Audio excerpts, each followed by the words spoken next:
Hi everyone, for this video I'm just going to do a basic review of the Pro-Force Challenger 400 4-season sleeping bag.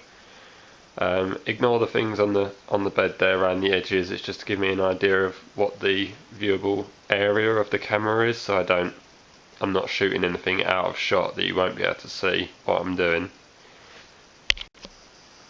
Okay, being a 4-season sleeping bag, this is quite large, even when it's packed down. It does have the compression straps on it, and of course there's like the pulleys on the top there to seal it up as much as possible to protect it from water.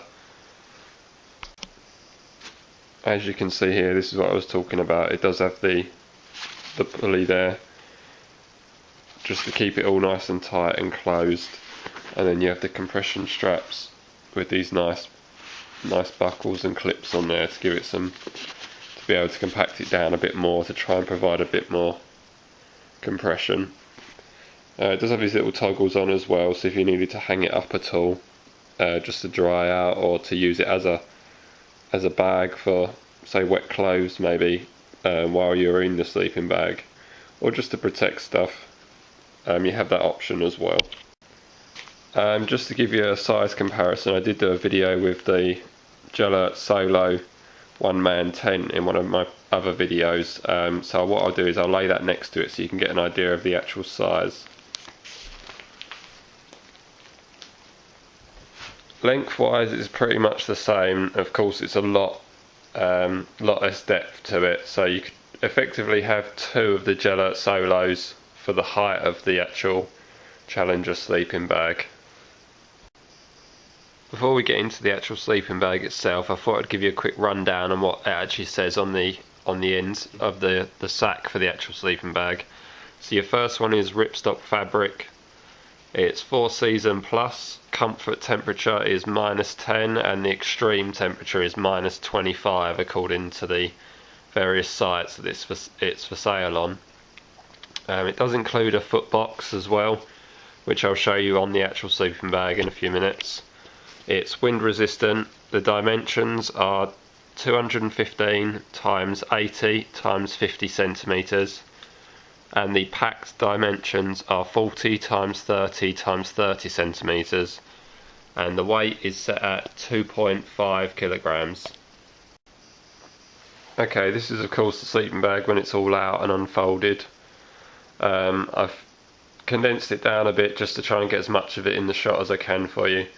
It does have the centre running zip which runs all the way down the sleeping bag itself. It does have the pull toggles around the head area as well, just so it's only your head that's out. The length of the sleeping bag is really good. Personally I'm 6'3" and I fit in it with no problems at all, and it's very wide, so there's plenty of space to move around. It's more like having a wraparound duvet than some of the other mummy sleeping bags that you get where you don't really have that much space to move around. So on that side of things it's very helpful.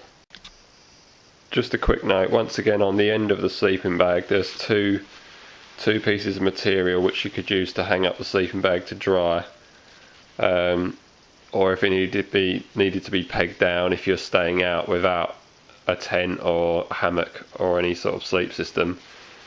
If it wasn't going to be wet, you could of course use this on its own. Okay, I'm just going to freehand the camera for you now, just so you can get an idea of what's actually inside the bag itself.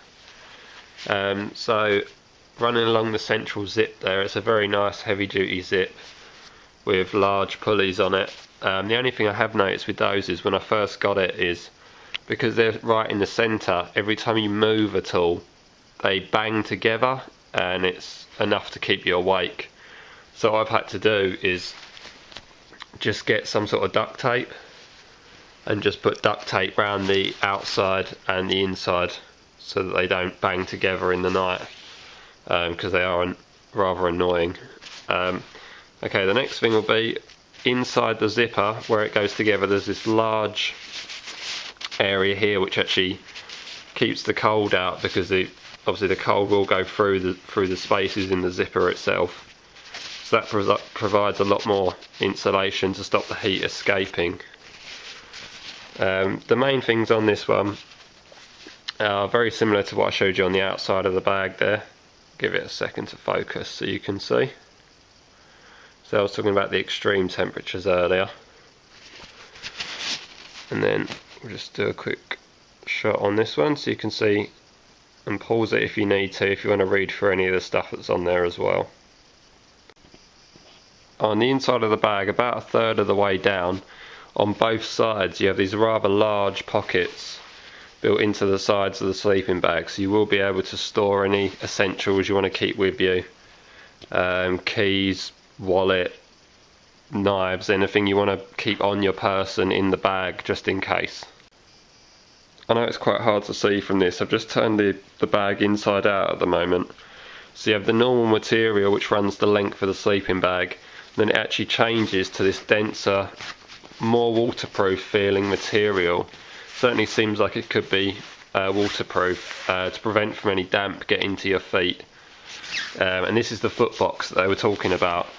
It's very much warmer down by your feet than anywhere else, because from experience they've obviously learned that you do lose a lot of heat through your feet. So yeah, it's certainly a nice touch, and it keeps you very warm. Just to make sure that I don't miss anything out, I did want to show you the hood area, or the head area. Like I said, the zippers do go right up to the hood area, and then you have these two toggles, so if it is rather chilly, or if you want to warm up a bit quicker, you could pull them in nice and tight round the head area, because they run around the length of the head there. So you could pull that right in so that there's no air escaping out at all. As you can see from that, it's nice and deep, so you could certainly fit stuff around you if you really needed to, if it was really that cold. Or you could actually pull the hood itself down a bit more over your face and stuff like that to give you the chance to warm up a lot more. Okay everyone, if you have any questions or comments at all, feel free to leave them in the comment section below. I'll certainly try and reply if I can. If there's anything you're not sure about or you want to confirm with me, I don't mind getting the sleeping bag out again to confirm anything for you. The places that I've seen it advertised for sale will be Amazon, and there's a place called Evacuate. That's where it was got for me from. I think in total, including delivery, it was around €75. The sleeping bag itself only takes around a minute, if that, to actually get back into the bag, and then use the compression straps to actually compress it down a little bit more.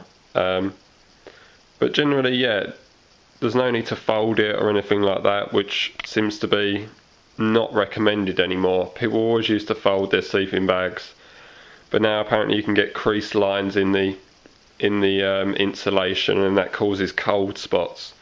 So it's generally recommended just to stuff it into the bag, and then when you take it out, just to give it a good shake for 10 or 20 seconds, just to give the insulation a chance to move around a bit and even itself out. On a final note, I've had people who've used it who have used it with a hammock. I've said that it's very convenient because of the central zip.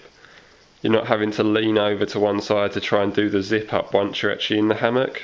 And because it's obviously central, you can just lay down, relax, and then just do the central zip up as far as you'd like it, and then later of an evening you can zip it all the way up when you want to go to sleep.